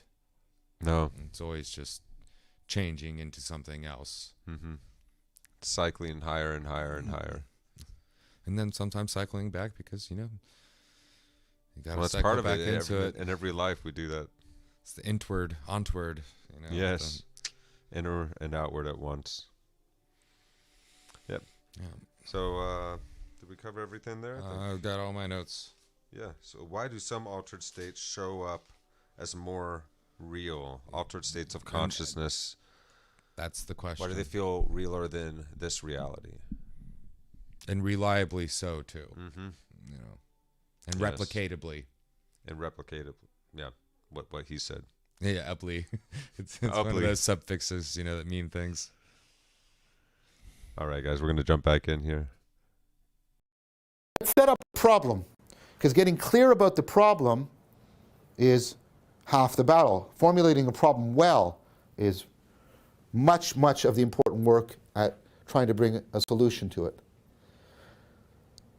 So we know that many people experience, as I've mentioned, these higher states of consciousness. And what reliably, we'll talk about the phenomenological profile in a bit, but reliably, what is characteristic of these states is that people find them to be really real and in both directions, arena and agent. They say, wow, that's the way the world really is, and they also say, this is who I really am. So much so that I'm going to transform my everyday experience so that it comes more consonant with that realness, that enhanced realness. So there's a mutual moreness, a mutual more realness that happens in these higher states of consciousness. And it's prescriptive. It demands change. It challenges people to change. It taps into those Platonic meta drives of getting your fullness of being, your real self, and getting the fullness of contact reality. It twitches those on, and you go, I need to have that. I'm willing to transform everything in order to get back to that really real world and that really real self. So I call this, so we have the higher states of consciousness. I call this the problem of the ontonormativity. Remember that ontology has to do with the structure of reality. Normative is when things are placing a demand on you to be better, to improve. So these higher states of consciousness are precisely experienced as higher because they're challenging you to change because they're presenting you more realness. And they're triggering those Platonic meta drives. Now, as I mentioned, these states are historically important and they're pervasive. So you can read Taylor's book, Waking from Sleep. He has about 150 interviews. You can read many of he presents a lot of first-person narratives of these people in this experience. You can take a look at Newberg's book, How Enlightenment Changes Your Brain. He did an online survey of 1,500 people in 2016. As I mentioned, there's just larger general surveys of how often people have these kinds of experiences, and they range in intensity, but it's around 30 to 40% of the population. So we have to take these experiences seriously. We know that from the work at the Griffiths Lab that what's happening in a subset of psychedelic experiences, so here's all the psychedelic experiences, you have a subset in which people have a mystical experience, and some of those people, the mystical experience is deeply transformative. It triggers that kind of quantum change. Okay, so why is the ontonormativity of higher states of consciousness problematic? Well, here's why. The transformative experience that people undergo, the radical transformations they're willing to make, seems to be driven and justified by this. Why are you doing this? I'm doing this because I had this experience and it was more real and I've got to stay in touch with more real. They justify this transformation. I mean, sorry, I don't mean to be reductive, and I'm not being disrespectful, but, you know, Buddhism and Taoism and Vedanta and the core of, you know, aspects of Judaism and the mystical traditions in Christianity and Islam come down to this claim: I had this, and it justifies what I'm telling you. It explains and motivates the changes that I underwent.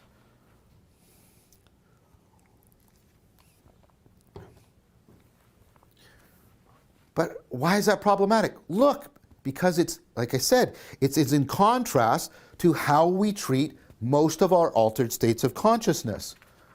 We go into dreaming, we come back and we say that's not real. We go into these, we come back and say that was more real, and this is less real.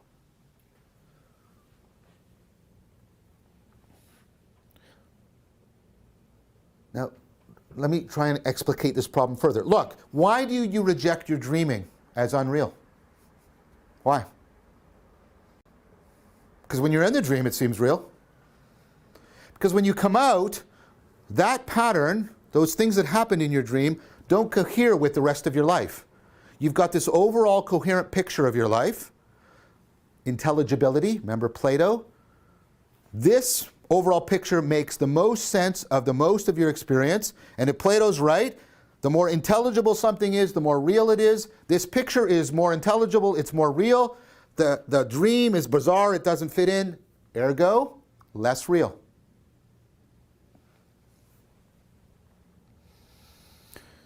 So, realness is something like the pattern of intelligibility with the widest scope. Wide and rich coherence of content. It makes the most sense of the most of your experience. Puts together your beliefs and your memories, etc. But look what's happening in a higher state of consciousness. It's the exact reverse.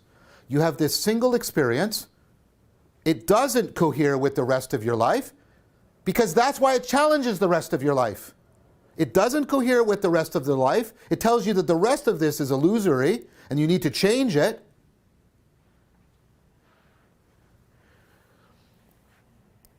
In fact, the difference is so great that instead of rejecting it, you reject your everyday experience. So the thing that you use to reject the dream, so look at the picture. I use all of this and I reject the dream. And then I have the higher state of consciousness, again, a single thing, and I use this to reject all of this. What's going on?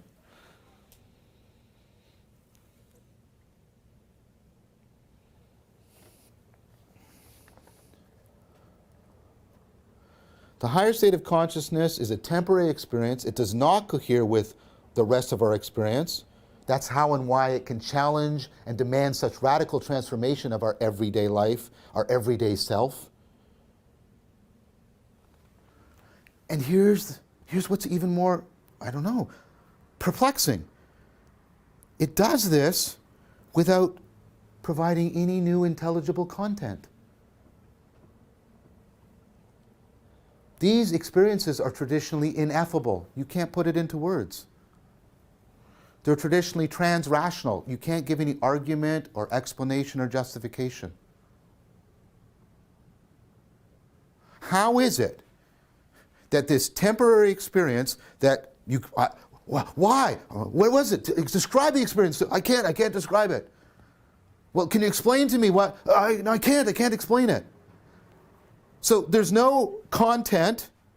It's temporary, and yet somehow it goes the exact opposite of most altered states of consciousness. These states, these so-called higher states, should be the ones we most reject. They're temporary. They challenge all of our intelligibility coherence.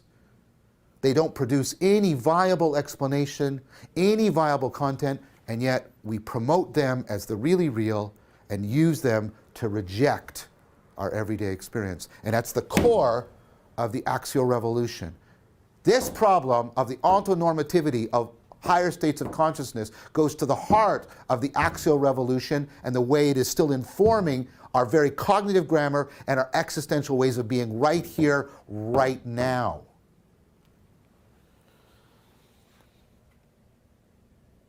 That's the problem of the ontonormativity of higher states of consciousness. Now, we know that there's a possibility that altered states of consciousness can bring about a developmental improvement. But how? How do we tie this to this? Can we give an adequate enough explanation of these higher states of consciousness? And we need to do one that will help to explain why triggering them can be so transformative. Because here's the thing, Yaden's work shows people's lives do get better. They're not making it up.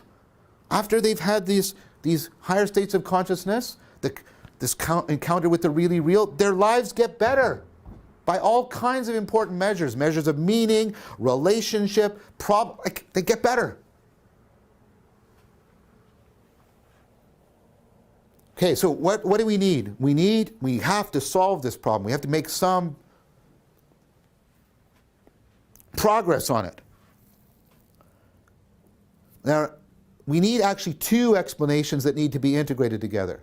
First of all, I need a descriptive explanation. I need an account of the underlying processes, cognitive brain processes, we'll talk about this, that explain the phenomenological, the experiential nature of these states. Why do people, like when people describe what's happening in these states, why does it have the features it has?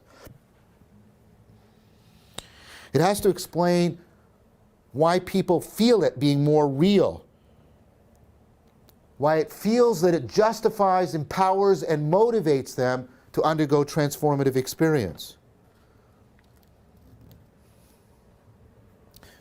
But in addition to something that's a descriptive account, I needed a prescriptive account.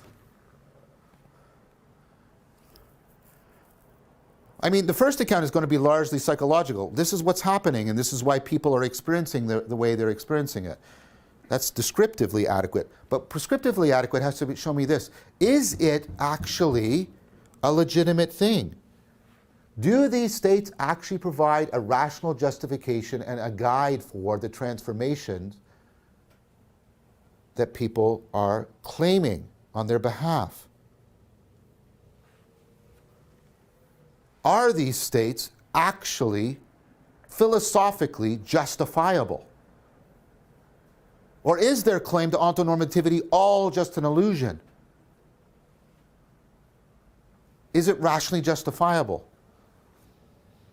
Now, this prescriptive account must integrate with the mechanisms and processes of the descriptive account in order to be overall coherent, in order to give us the best explanation of how and why these states are operating. So the descriptive account, the best way to do this is to do a cognitive scientific approach. Now, at some point I'm going to teach you in this series how to do good cognitive science, but one of what we're doing in good cognitive science is we're plausibly trying to integrate different levels in our descriptive analysis. My descriptive account should give me a good account of the cognitive processes that are at work in the mind. It should give me a good account, and that's going to rely largely on psychology. It should also give me a good account of the information processes that are at work. That's going to rely on ideas drawn from artificial intelligence and machine learning, because that's the project when we're trying to most understand and optimize information processing. It should also draw on neuroscientific accounts of what's happening in the brain. I need an account that simultaneously elucidates each one of these, the cognitive mechanisms, the machine learning mechanisms, and the neurological mechanisms, and does that in an integrative, mutually informative fashion. I want a plausible integration. That's what I need for the good descriptive account. That's what I'm going to give. I'm going to try and argue how we can understand why these higher states of consciousness are the way they are in terms of both cognitive, in terms of all of those, the cognitive, the machine learning, and the neuroscientific level. After I'm doing that, I'm going to then endeavor to try and show you how those processes, the cognitive processes, the information processing processes, the neurological processes, actually provide a rational justification for the transformation that the people undertake. But it's not the kind of justification you might be expecting. What I'm going to argue for is that it is not that these states provide us with any special knowledge, because these states are not about changing evidence, acquiring new evidence the way science. And we should not use these higher states of consciousness as a way of challenging our scientific claims. And many people will do this. But the mistake is to then think, well, that's it. That's the sum total. We've shown that these higher states of consciousness don't generate reliable kinds of knowledge, so we should reject them as irrational. No, because that's again to think that the whole point of your cognition and your rationality is to get better beliefs. And I've already been showing you through this series that there's much more to it. When the child no longer falls prey to the illusion, no new facts have been discovered. The child knew that there were 5 candies on top and below. No new facts. It's not like there's been a new scientific discoveries about space or candies. What changed? What changed is not knowledge. What changed was wisdom. The child has learned to see through illusion and into reality. And what I want to pursue with you is this idea that higher states of cognition are rational, not because they provide us with new knowledge. Look, people go into these states and they come out with exactly opposite conclusions. You can read, I've read so many of these reports. People go in and they have this higher state of consciousness and they say, oh, and I knew God. People go in, they have this higher state of consciousness, and I knew there was no God. Exactly the opposite. The content is diametrically opposite. People will say varied metaphysical claims.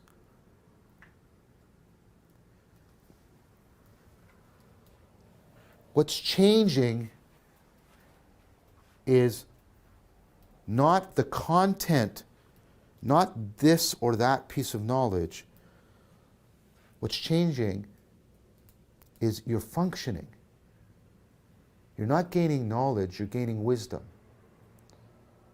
You're gaining skills and sensibilities and sensitivities of significance landscaping that radically transform your existential mode.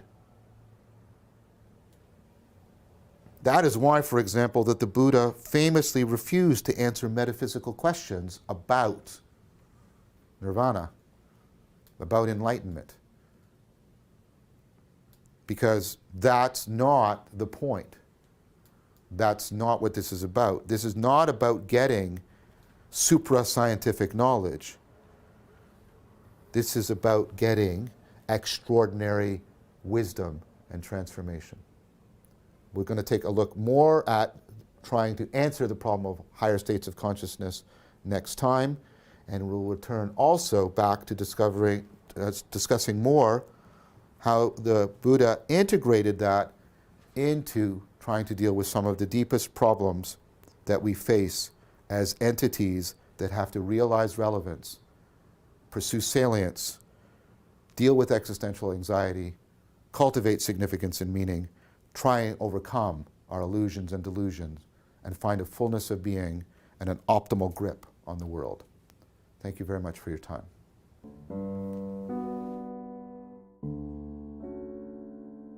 Well, thank you for your time, sir. Meow, meow, meow, meow, meow.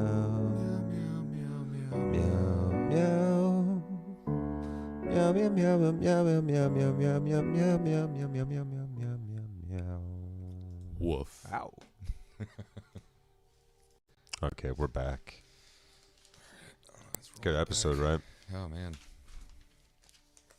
They just keep getting better and better. that they do. That they do. Indeed. Okay, so good deal to cover here. I think we're back at... Problem well stated is half solved. Yes. So we're going to try and describe the problem. Why do higher states of consciousness reliably allow us deep sense of meaning and positive transformation in our lives? Well, we find them to be really real in a both agent and arena sense. Mm-hmm. Both of them tied together. That's it. What is this? Mutual Yeah, realness. we get a was the sense of word. how the arena or how the world really is. Mhm. That's the sense of it, really real, how the world really is. And then the agent, like who I really am, this idea of who I really am becomes more pronounced and more comprehensive and deeper sensed and felt. And that almost challenges one to change. Mm-hmm. To transform. So even they radically. so they can live as that and Mm-hmm. have To that. be more in that fullness of being and that contact with I just got to reality. get back to it, man. Yeah, right. So that willingness to transform And he called onto normativity. ontonormativity. Yeah. And then normativity being the demands to improve, and onto is the, what is that? That's the Demands to improve, and then I missed the onto part. okay. Well, Let's figure it out. if you got old enough notes, we have much older notes, like ontology, which is an ology of Understand of reality. of the overarching everything Yeah. of reality. So the demand to improve your understanding of the ultimate everything and the real, the ultimately real. And so yes, because it challenges us to change, to be more present, to feel more realness. And this is this call for onto normativity. It meets our meta drives, our needs for meaning and belonging. it's not just normal; it's onto normal. Mm-hmm. It's a challenge. It's like it's a good explanation for that feeling you get that makes you want to. It's a motivation. Yeah, it's motivating. Yeah, like It's like inspiring. I It's that want kind I of- wanted that. That Yeah. was real. That was right. I want that. I want to be more and more in accord that with drive that. that pushes Yes. you to So it there. changes the way you live. It's a because you good wanna it's a be good word closer. for that. I'm gonna have to use it more. Yeah. I like to explain that feeling because, like, to break it down into like, not psychological terms, but like the person who starts working out and starts to feel healthy and strong, and then sees somebody else who's further down the line. I want that. That is not onto normativity. But that would be like a equivalent of it. That's like you see something, you want it. That's real. That's achievable. I can do that. So now I got to start changing me and the things around me that are keeping me from doing that. Which also has its flaws, though. Like what he was saying, you can deny reality because you want something to be so much that. Yes. Yes. Because the world, the realer than real world that you go into when you have these experiences is great and everything, but you live in this one. Mm-hmm. You live in your body in real life, and Yes. you can't ignore that, No. or ignore that no, at your own peril. Yeah. It's like you resonate with something deeper that's more foundational, and it's like pre-rational. It's pre-existence. It feels like the substrate of reality in that higher state of consciousness. So you understand the whys and the reasons for, and even some of the how.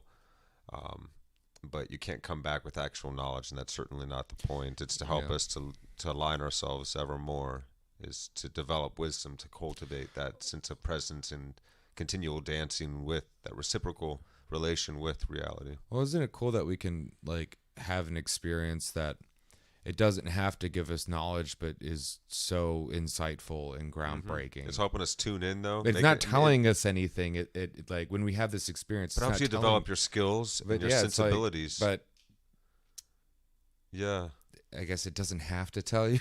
no, because it's just making you a better agent. Yes, there's no info necessarily within these experiences. Wiser, a wiser agent. Well, Yeah, it puts you in that mode of being. yes. You're remembering that mode of being. Mm-hmm. Yes.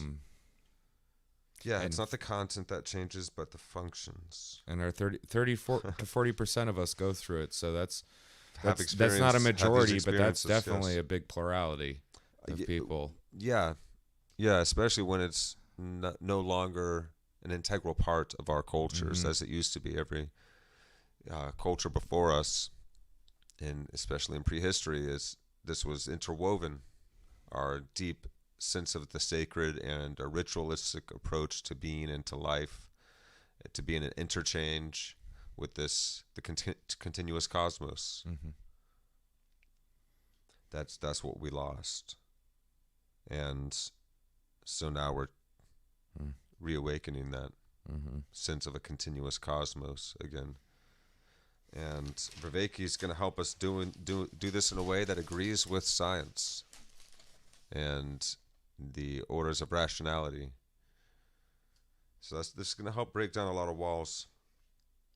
I like the way he's approaching this. So yeah, higher states of consciousness.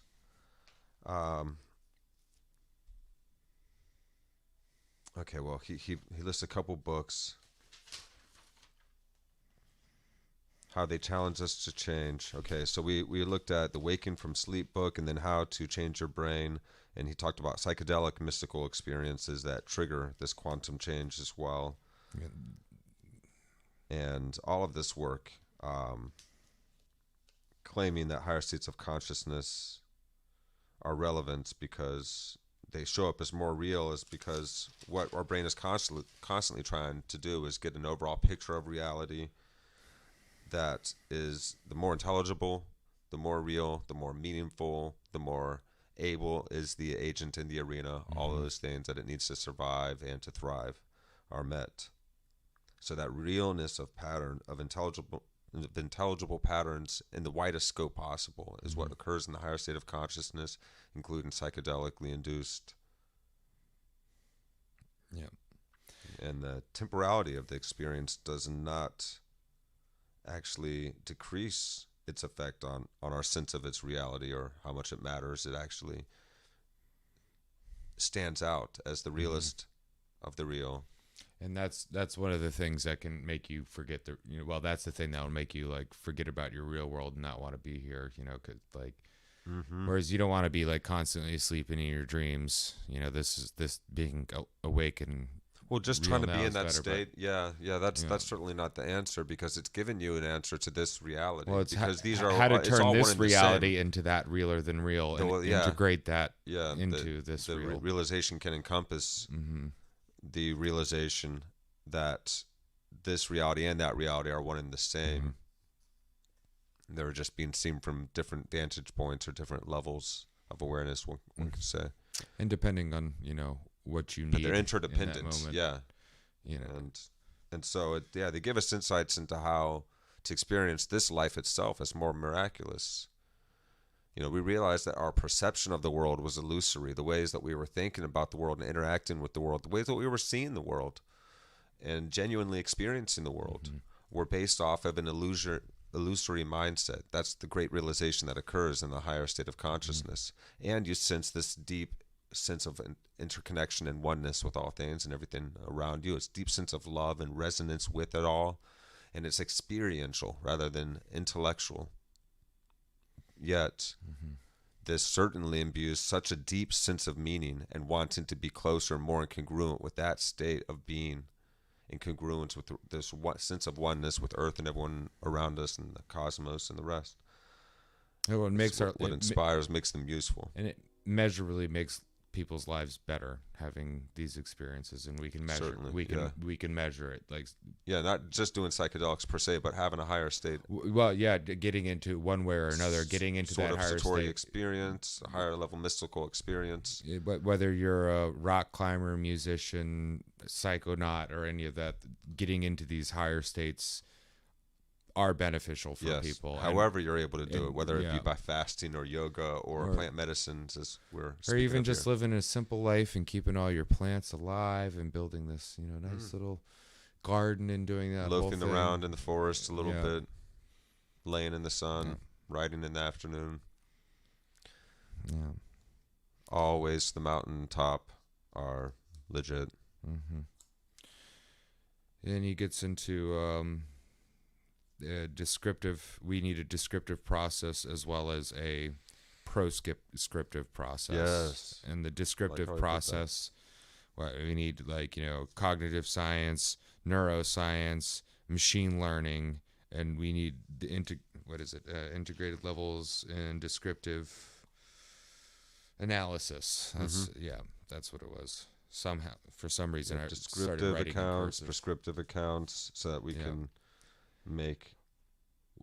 Well, yes, justify it. This prescription is justification. Why are higher states of consciousness? Why are these states rationally justifiable?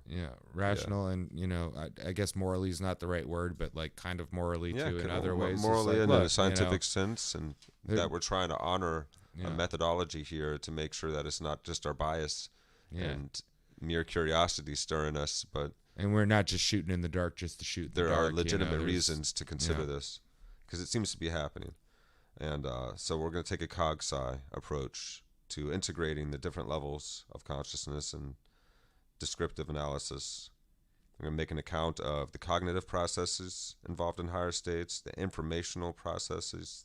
This has effects in AI, as he said, and machine learning. We're going to look at the neuroscientific side, what's actually happening in the brain, and how is it that higher states are doing this in a unified fashion, or doing what they do in a unified fashion. How can we explain this in a unified fashion, perhaps, is what I wrote down there. Yeah. And I guess my last note on all this, it's about wisdom, not belief. Mm-hmm. Yes. Because you're not getting beliefs, because the beliefs aren't measurably the same. Because, like you said, some people can be like, well, I knew God, and other people, I knew there wasn't God. Right. But wisdom can still come out of them regardless of what the belief is behind it. Mm-hmm.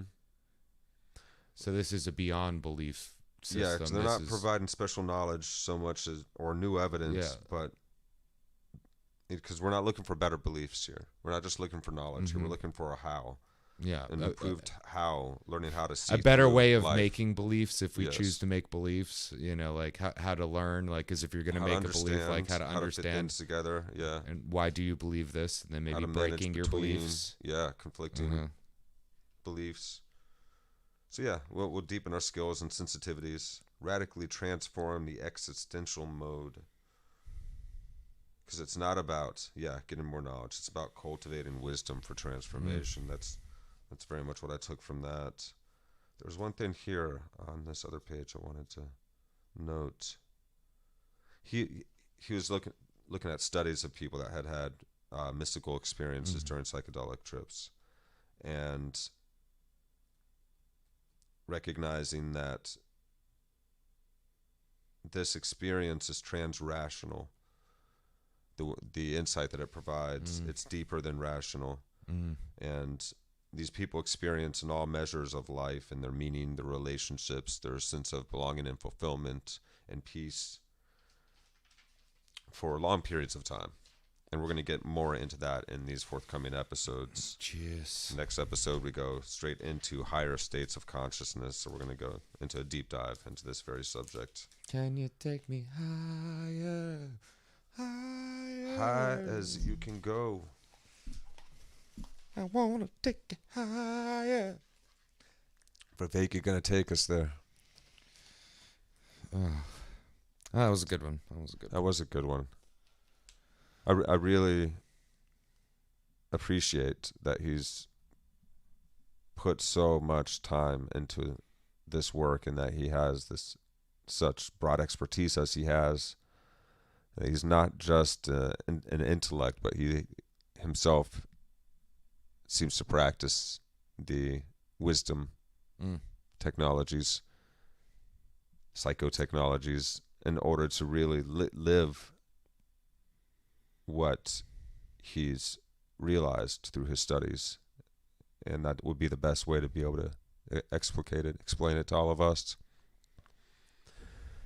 But yeah, John Vervaeke is definitely worth subscribing to. His ongoing conversations, dialogos, conversations that he has with many different individuals are amazing. Oh, and he's actually finally starting to pop up normally in my feed, and I haven't really done much different. Something changed, but I'm starting to see more of that stuff now. He's hit Aubrey Marcus's podcast. He's hit Lex Friedman's podcast now. He's had some great conversations with Daniel Schmachtenberger, the guys on the Stoa, Rebel Wisdom, and many other places. Now, a lot of smaller podcasts have been picking him up.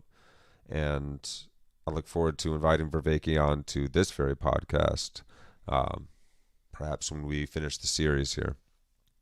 Or maybe a Vervaeke expert if we can't get the man himself.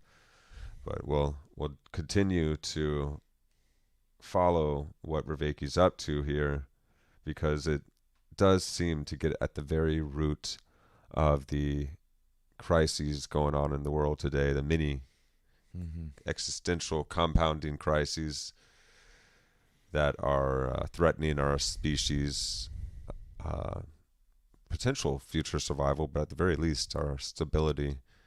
And we're trying to do our best here to hand down this world at least as well as it was given to us. I hope even I better hope to leave it for better, the next several generations. I don't know. I'm a little bitter. I'd like to leave it better.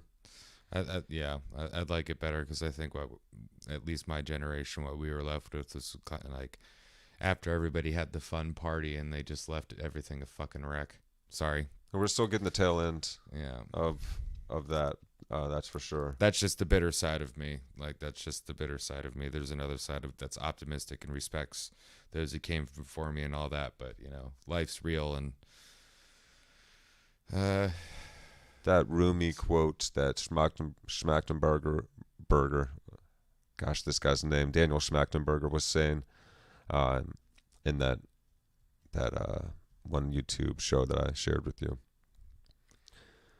how we can see life as hopeless because of all that's happening, but we can also witness the miracle, the ongoing miracle. And he was responding to this idea, this slogan that came about in political activism around the 60s and 70s, that if you're not upset, you're not paying attention, or if you're not Yeah. pissed off, you're not paying attention.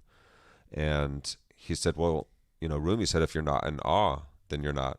If you're not in a constant state of awe, you're not paying attention. And Einstein also said that, It's a shift of framing, if you will, of how you see the if you don't problem. experience everything as a miracle, then you're as good as dead, was Einstein's way of That's putting pretty it. much the only thing that keeps me going, is realizing how like beautiful and awesome and wonderful the universe And that's actually why is. we can be so disappointed. Yeah. Yeah. So the source of that sadness, that strain, that restriction in ourselves against what's happening in the world, that anger actually comes from something beautiful. So beautiful. This is really helpful to remember when someone you love is nearing their end or passes away.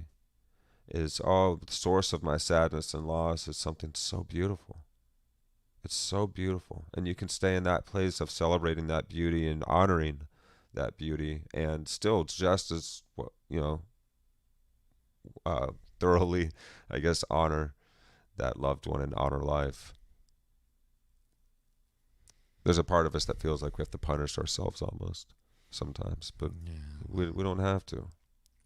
We just take note and then honor. And that's actually the best way.